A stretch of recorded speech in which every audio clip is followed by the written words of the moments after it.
Hello, how you doing? This is the cheap property update. Now, I've made several videos on where the cheap properties are, the deep south, western Texas, etc.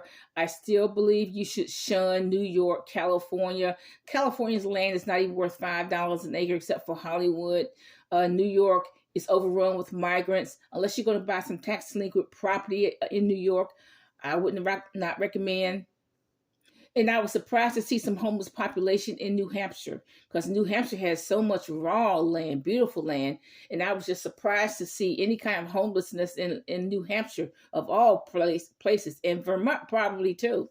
And they have beautiful places. I mean, they have beautiful country. I mean, you can just buy a half an acre and you got a home.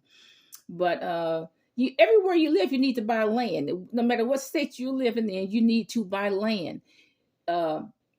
If you don't have a lot of money to work with, buy the tax delinquent property. There are tax delinquent property projects, plantations, etc. Okay, I recommend that you buy it. I don't recommend that you just up and go buy a $200,000 or $300,000 house with a $1,200 mortgage. I don't recommend that. You'd be surprised. You can work with less. You can do with less. You can eat cheap food and learn to love it. You can learn to love lentil beans. Okay.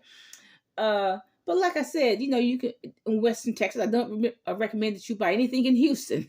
Houston's flooded. Okay, don't buy anything in Houston. I don't recommend that.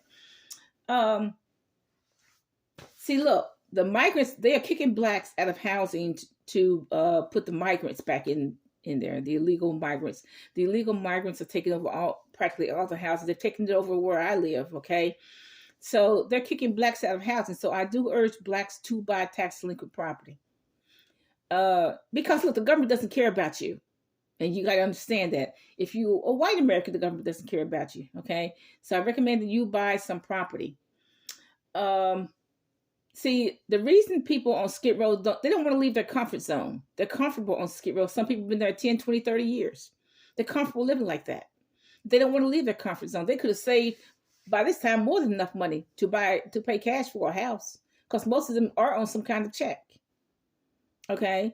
So, I was surprised to see some dwarfs on Skid Row, or midgets on Skid Row. Now I recommend above all things that they go buy some cheap land in Jackson, Mississippi somewhere, because it's not good for them because of that handicap to be living on Skid Row. I definitely recommend that they buy some tax delinquent property. Maybe they can build themselves a custom-made house, and you can do that too. You can just get a trailer or something, and you can custom make a ramp or cooking, everything. You can do that. So I do recommend, I'm sorry to see handicapped people on Skid Row, but I think basically the problem, they don't want to get out of their comfort zone.